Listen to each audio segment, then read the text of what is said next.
can see the monitor, right? Yeah, that place is huge. It's gigantic, right? Yeah. So, any of my other cats coming in here? No, No? That'll be the second. Second wave. Yeah. You're just going to stay. That'll be our strays talk. Oh, okay. Yeah. We're A-list then, right? Is that what you're saying? Yeah. Precisely. You're running out of I time. don't. It wasn't up to me. Just so you know. We're rolling steady. All right. My we're drummer good. gets really uptight about these kinds of things. Oh, all right. First of all, you guys all seem like you guys are already friendly with each other. How close have you guys been over the years? When did you guys meet? How'd this all kind of come together? Even before Lollapalooza, were you guys hanging out, or? We've known We've each known other for quite some time, before yeah. we were even signed. Yeah, and Perry Underground. asked our previous band, Rage Against the Machine, to play Lollapalooza, the side stage, in 1992. So it's we have Lollapalooza in the veins. I only know them from being a fan of all the bands, so I'd like to say I've been living in one of your guys' garages for the past 5 years. We'll catch up with you. Summer to catch up. So what's this like actually sitting here with these guys now? What kind of things go through your head? How excited are you about being part of this mix? Very excited, yeah. I'm normally in situations I would jump on one of them and probably make everyone very uncomfortable, but I'll contain myself. Again, it's a long summer. There's a lot of time for Come August, there'll be some jumping. Talk about bringing this back now. Why now? Is it something that you've been wanting to do for years? Was it never a question? Well, you know, obviously it was going until '97, and it was starting to get stale, and there weren't enough great, credible bands, I felt, to draw from. There's a lot of competition, and people were, honestly, they were kind of copying the blueprint of it, so it didn't make ours very special anymore. We've come back now. The timing is just really perfect because there's this real urgency to rock again, like there was back in '91. And the Gen Y, you know, the musicians, people want to play again, want to play music, and they want to see people that can really play and really, you know, rock out. That's for one. And then the other thing is we've developed this interactive playing field now. So it's going to be the very first, it's a groundbreaking Lollapalooza this year in the way of interactivity and tying the festivals together using interactive things like cell phones and video gaming, things like that. Mm-hmm. Yeah. How much of this is stuff that you wanted to do then, that you envisioned then? Because I remember you talking about stuff like this years ago. Yeah, yeah. But, well, the idea was a good idea. Obviously, it's coming into fruition now, but to try to get the technical team together to do it was, people just kind of just would say, I don't really know what you're talking about. I'm not really sure. It sounds kind of good, but I don't have time. But let's do a Lollapalooza anyway, and we'll see how it goes. And then, of course, a month into it, you know, that's scratched off the list. So, but now it's all gelling, and the bands, back to the music, the bands are just ready to cook, man. The lineup's pretty exceptional. Yeah. Exceptional, I would say. Yeah. Chris, talk about being now with you guys and Tom. You guys being back in the band. What does this feel like? You've done this before. You've done this before. You guys have all played, except for you and Lollapalooza? Yeah. Never done Lollapalooza. Yeah. So just talk about just how good it feels to be part of this again, for those of you, what it means to you. Well, having done it twice, the '92 was like the coolest tour I've ever been on because all the bands got along together. We would like guest star on each other's in each other's sets. I mean, I would jump around on Ice Cube set. I would sing a song with Ministry, whatever, and they could come out like, you know, without planning it. When we played, after we would stay and watch everyone, everyone would watch us. It was like a fraternal thing, but with a lot of people. It's not like when you do your own tour, you've got like the opening band and you guys, and if you don't like them, you're screwed. You're just stuck with like your miserable bandmates and that kind of thing. But, so like just this is really cool. It's already starting for me, and that's the most important thing. If we get along great and everybody's in a good mood and having a good time, then it becomes like a great thing to do. Do you have any crazy memories from the old days? Anything that, like how wild did things get back then, 10, 11 years ago? When we played first, and I was big into golf carts.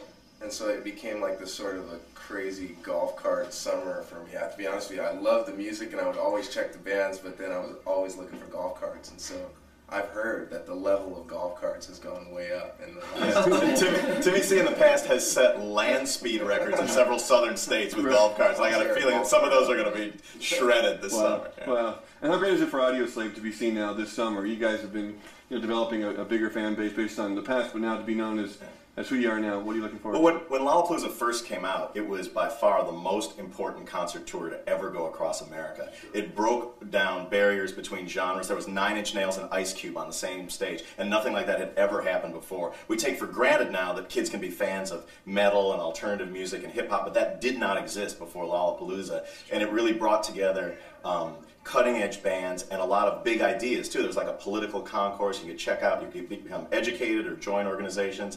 And now in this time where I think there's a real influx of pop music and derivative rock music, that it's the perfect time for a cutting-edge tour like Lollapalooza to reassert itself with great bands and big ideas, and that's what we're going to do this summer.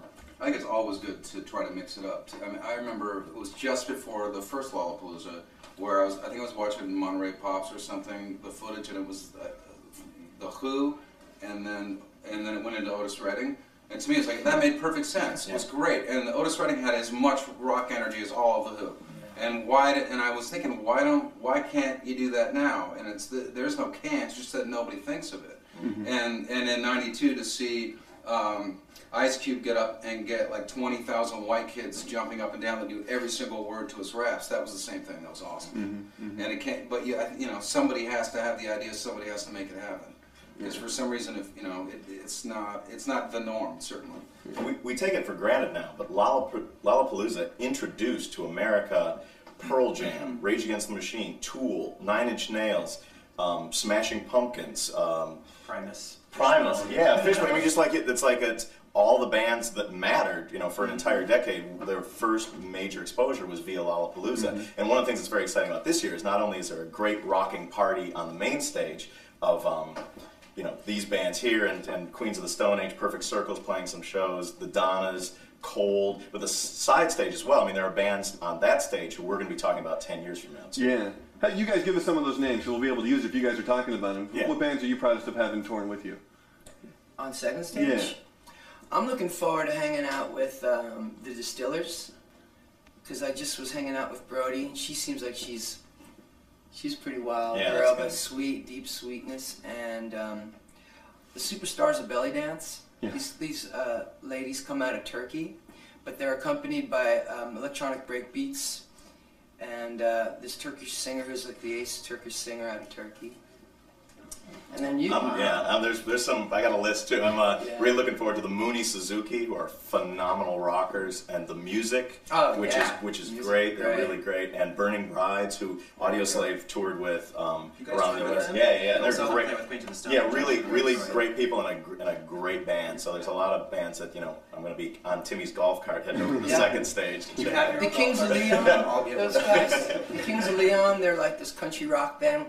I like country rock. I always loved the Allman Brothers and Leon Russell. So I'm looking forward to them. And this new group, Rooney. It's supposed to be sexy and hot young guys, so ought to draw some girls. Yeah.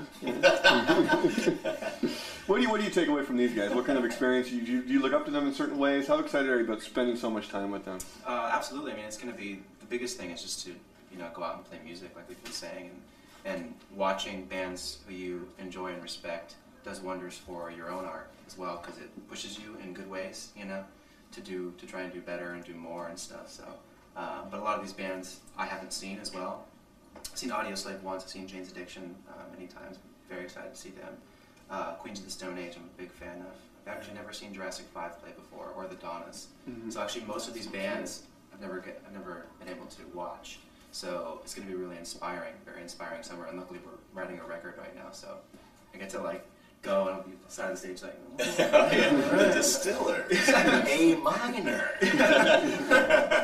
It's going to be really cool. Looking forward to it. How much is awareness and spreading awareness important with something like this, besides just the rock and roll? You touched on it before, but is that really in the back of your mind as something that the whole time that you were thinking about? Yeah, I mean that's one of the things that really impressed me when I went to Lollapalooza initially was how it went beyond the music and was about ideas as well. And this year, in addition to the interconnectivity of the concert, there's going to be an Axis of Justice tent at the Lollapalooza as well, where there will be local grassroots political organizations for kids to check out, get educated, become involved. And because there are a lot of young people out there that really want to be involved and they don't know how to plug in or connect. And so we hope to build a bridge between fans of music, bands who care, and grassroots political organizations who can help them do something about it. What have you guys learned about the road? You guys have been on the road for years and years and years. How have things changed for you guys in terms of knowing what you want, knowing how to be comfortable, knowing how to have fun?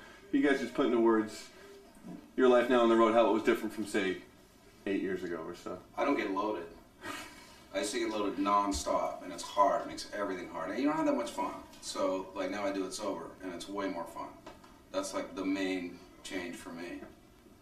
You know what's sick too is the guys in Queens of the Stone Age were talking about the dudes in Incubus, and they were saying how great they were to tour with and be around, and that's why they wanted to come out on this tour, and that means a lot when you go out on the road to have people around you that are cool and that you hear are very cool, It gets lonely out there.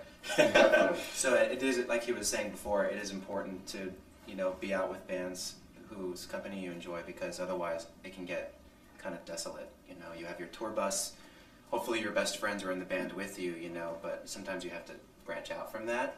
And a lot of times you don't have the means to get out in your own car and drive somewhere or get on a bike or something like that and just go right down the street and check stuff out. So your company is more important than people sort of, pay in mind. So it's going to be really cool. We have a lot to choose from. Lollapalooza is like for the bands, it's kind of like a rock and roll summer camp, where we've got a lot of friends and there's great music and there's countless diversions, and for bands, it's selfishly, it's something that's so great to play. In addition to for people who come and get to sort of look into the world, but you get to see great music. Hopefully as it goes along, there'll be some interconnectivity between the bands as well. We'll be like playing together and stuff. And I've got Lush products for these guys. You know what Lush is? Canada. Yeah. I'm gonna deck them out. What's that? Cosmetic Lad, man. Oh, That's I'm gonna jeez. get that for you. I got. You know Lush products? No, still lost. Plug a Lush products. Well, what I did was I contacted this this company. They put together lotion and shampoo and everything, and I decked you guys all out, so you at least have a nice clean. Scented, clean summer camps. We'll be well oiled with It's expensive creams little throughout the summer. extras, And then the other tip is never have the party in your room. Yeah. Interconnectivity is good, but Exactly. you want good creams and lotions, and you want the party somewhere else. Like Creams and connecting in lotions, someone never else's party. suite. Yeah. Side fans great because they'll have a party. I mean, they're looking to like hang out, and so Right. work. Yeah. We should come into their parties all greased up and like loaded. Pretty rough. Slippers. And the one thing that Lollapalooza has always done, and Perry's always done, is create an atmosphere where it's a great time for the artists involved. Like we've toured in Australia together, and it's like every night off there was always something, some amazing new event that you never would have thought of occurs. And so for the bands, that's really cool too. Looking forward to that. How proud are you, Perry, just of what you've created, hearing all these wonderful things about Lollapalooza, and coming back to the fact that this was all your vision originally? Well, that's true, but their mothers and fathers should take all the credit. I'm just lucky enough to be hanging out with them, and I'm smart enough to see some talent. But it's pretty easy when you have such talented people. Your party's gonna sound pretty good. You gotta go to it. Would you ever sit back and just think? I'm sure you have plenty of time to think about what you've kind of done with this, and just kind of the way you kind of changed the shape of music over the last 10, 12 years. Well, yeah, I am proud of that part of it, but I would say that it all boils to the music. If the music isn't there, then it's a hollow event. So the first thing is, if you know that it's gonna lift you to that moment, like you said at Monterey. Right. The reason that one cat was matching the other cat is because all those great musicians were there, and you had to rise to that occasion. So that's what you look for. And honestly, look for some sexy guys to make the girls happy.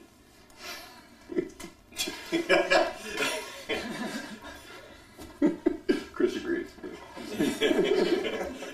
Well, I remember the girls from the first. Do you guys still enjoy the ladies in the audience? That's still kind of a kick? No. Well, for Yeah, us, it's all because new for us. yeah, for us, because in Rage Against the Machine, I don't think we, you know, like the male to female ratio was somewhat different than it's going to be at this year's Lollapalooza. So we too, it's going to be interesting and new and bizarre. That's where you can give them some Sweaty tips. dudes is all we've seen for years, man. You can give them some tips on the lady admiration, right? You gotta learn how to grind with your guitar. Hopefully there'll be a reality TV show of like grinding guitar lessons, man. There we go. There we go. I think all the ladies of rock are going to turn you out on this tour, Tom. I think so. And just lastly, we get something about Incubus, just going towards the next album too. Just how do you see your band kind of evolving over the summer with this, and what your kind of stuff you're writing? Well, we've had there's been a few changes that have gone on in the band. We have a new bass player, which is actually very exciting for us because the individual in the band was in a band that we all love and respect. Can you say his name? The Roots, yeah. I was like setting him up. But there he is! Oh, really? From the Roots, right on. Ben Kenny from the Roots is playing. He was actually playing guitar in the Roots, and he played bass in the Roots for a while too. But his heart, I think, was in rock music, and he's brought to our band like this freshness, like almost like we started over again. It's amazing. So we're in a really cool, fun spot right now. And we're really looking forward to playing new material. We're going to try and learn our old songs again, because we haven't played them in a long time. So it's going to be really interesting, We don't really know how it's going to turn out, but I'm sure we'll have fun. So you're going to wrap people new like songs? it. Oh yeah, I mean that's what we've been doing for the past 4 or 5 months. So this summer we'll have our little mobile Pro Tools unit, with us. So. Oh, you are? Yeah, you guys should. We're going to have one too. Really? Yeah, one of the things we have is backstage. We have a jam room. We always jam before. Oh, so we you're go. actually set- Yeah, oh, we're going to that's set up some Pro Tools, and we're hoping that we all just can step. Well, it's going to happen anyway. Usually the drummers are the first. Like you go in there to get warmed up, and somebody else's drummer's on Steve's kit always. Everybody in a band is a drummer in denial. Yeah. Exactly. Yeah. And lastly, we'll finish up. I just wanted any surprises we look forward to, any special guests? You guys are friends with everyone. I know other bands are always coming out to see you guys. Could people look forward to surprises at shows and guest artists, or? You don't want to give up on a surprise or it's not a surprise. Exactly. Everybody look forward to many, many surprises. But we'll tell you one thing. This individual is a very special guest.